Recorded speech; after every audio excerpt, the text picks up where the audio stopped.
Good afternoon, ladies, gentlemen, boys and girls, and entrepreneurs alike. My name is Grant Robe, and I would like to welcome you to the very first recording of The Growing Entrepreneur. I'm truly humbled and appreciative of you taking the time out of your busy day to kind of watch this content. So I do hope you get be it a golden nugget, a light bulb moment, or a take action point that you can put into your day moving forwards, or the rest of your week as it sees itself out. Reason behind putting this blog together, this YouTube channel of content, and hopefully a discussion forum moving forwards, is we are bombarded with information. You know, we've got social media, we've got webinars, we've got podcasts, you name it, we can access information very, very quickly.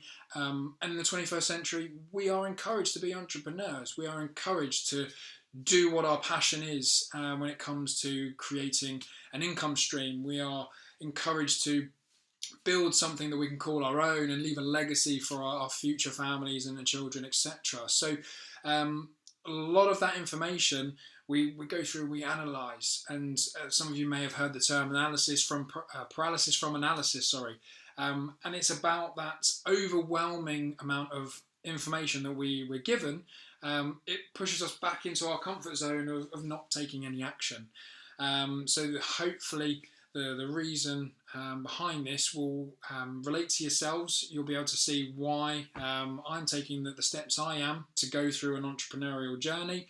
Hopefully I can be part of yours, and you can get some valuable information, be it from this content or conversations that are spurred on off the back of it. But ultimately, it's for me to share my journey with you, be part of your journey, and hopefully collaboratively over the course of the coming days, weeks, months, and future years, see this whole journey pan out into something special.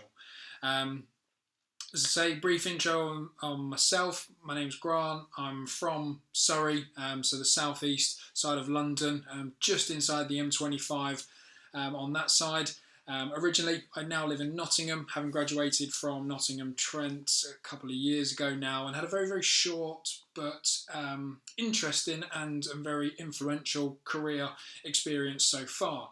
I've been involved in leisure, in sales, and I'm now moving more into the educational side of the public sector, albeit to allow me to continue on my journey as an entrepreneur, and ultimately, fingers crossed, sack the boss and be able to build something I can call my own. So that's a little bit about me.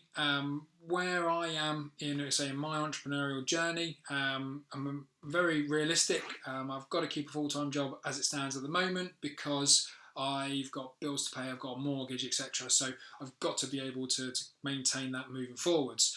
My vehicle within my entrepreneurial journey is property. I know there's various elements and avenues that people can go down. You can go down property yourself, you can be involved in network marketing, you can be in public speaking, you could be in technology, finance. The streams and the avenues you can go through are endless. And if you've got a passion for something, there's likely a business case behind it for you to be able to do that in an entrepreneurial sense. But for me, it's property, and the journey I'm going through involves looking at the avenues that property presents to be able to become a successful entrepreneur in that arena.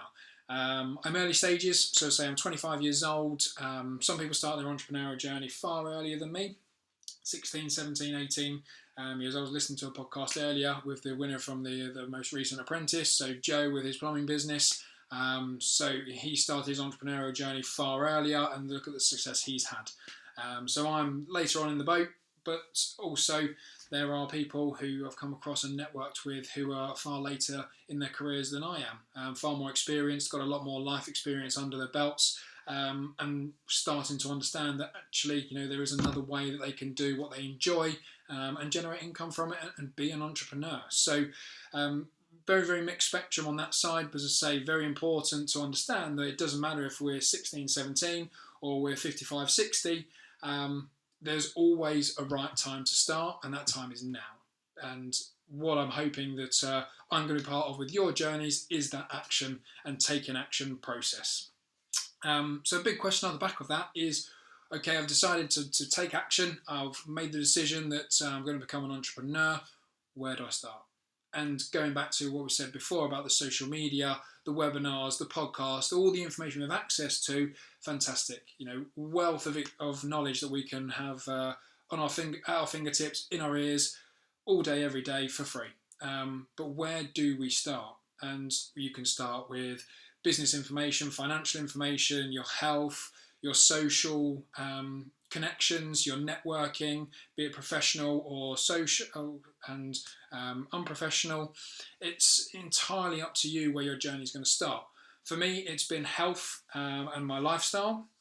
So I've been a competitive sports person until recent times. Let my health slip. The priority to maintain my health went out the window, and subsequently everything else, unfortunately, took a bit of a slippery slope downhill. I made the decision around 14 weeks ago now. I'm kind of starting week 14 of my plan to get my health back on track. So I sought out a mentor and a coach in the form of a qualified PT who yesterday was crowned Mr. UK. So very, very successful in his arena and what he does. So started to seek advice from the best in that field to get me back on track. Now that I'm there, I've got my health and fitness back in line, and we're going to continue moving on this journey, and hopefully it's something that you can relate to in the sense of you've chosen the area that you want to focus on first. You can seek the knowledge, be that from a professional, from a mentor, or from, say, the free services that we've kind of discussed already, and you can make that happen, and you can start this process and get the ball rolling. Wherever that point is, it's then scaling that down, understanding, okay, what is it that I need to do next, and how am I going to go about doing that? And again, you can get bogged down with that rabbit in a headlight situation of, I've got so much information, what am I going to do? Where am I going to go next? So it's kind of at this point I'd like to hopefully open up a few questions asked in terms of where we can go, what we can do. A great turning point for me was this book, so that's The Slight Edge by Jeff Olson. Fantastic read. I'm reading it for the second time at the moment. Another one you might have come across, which is very similar, is The Compound Effect by Darren Hardy. So I have that in audio version and listen to that in the car. Very, very good at just getting you to take a step back and look at what, on the surface, seems like seemingly insignificant steps, as they would term it, but actually what is going to keep you on track to achieving your bigger and more ambitious goals and dreams. Darren's explanation of it, I think it resounds very well when it comes to money and financials. So he talks about a compounding penny and how a penny doubles in value over the course of 31 days. On day 1, it's worth a penny, and on day 31, it's worth over 10 million. And it's those constant but consistent, small and seemingly insignificant actions that actually, extended over a long period of time, get us to where we want to be and get you achieving what you want to achieve. Doesn't happen overnight. A lot of the time, I think that penny on day 16 is only worth about £600 or $600. And so at that point, it was probably a tipping point for a lot of people, whether that's 16 days, 16 months, 16 years, and it can be very difficult to keep going. But understanding that process, seen through to the end, actually can come out at a much, much higher level. The goals, ambitions can be achieved a lot quicker, and you don't know how much that penny is going to compound, not necessarily just in one arena, but the kind of ripple effect it has on the wider elements of your life. So very, very interesting read. Highly recommend getting the book or the audio. Listen or read to the kind of the first 10 pages and chuck some comments below. Let me know what you think. Is it something you can relate to? Those of you who've read the book, it would be great to see your feedback on what you thought. What were the golden nuggets that you took away from the book and kind of the light bulb moments that you had. For me, it was definitely not overcomplicating things. It was looking at the small actions that are very easy to do, albeit they're very easy not to do. But it's understanding, by doing those consistently, what the result could be, and living and breathing that, I guess, on a daily basis, and kind of getting that routine into play. So that's kind of the area I wanted to start with. So it'd be great to see, the kind of feedback on that, for what you guys think of the read, etc. I think moving forwards, it'll be great to see what kind of content you'd like me to lead on to. As I say, I'm going to go through the steps, upload kind of daily and weekly, longer sessions like this one, between sort of 5 and 10 minutes, but then also sort of shorter growth spurts, I'm going to like to call them, just of 30 seconds if I'm out and about, or taking a bit of action, meeting with some people, etc. Just a bit of content to keep plugging away. So I'd be really keen to kind of get your feedback on what's going on content-wise, if there's areas that you'd like to look at, areas that you have questions around for your own journeys, be it my input, whether it's valuable, or I might be able to, point you in the right direction of somebody to speak to. Please do let me know. So I'm going to call it a day without running over too much, but hopefully that initial content on where to start, how to start and get yourself moving is useful.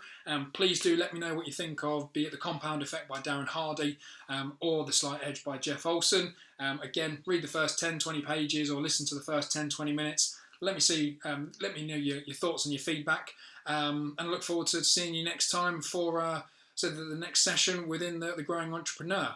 I'd like to part on a note by getting you to start think about really the concept of, if we're not growing, unfortunately, we are dying. And so we don't want to ever be going backwards in what we're doing. So even if it's a very small step forwards, make sure we're growing, and have a great day.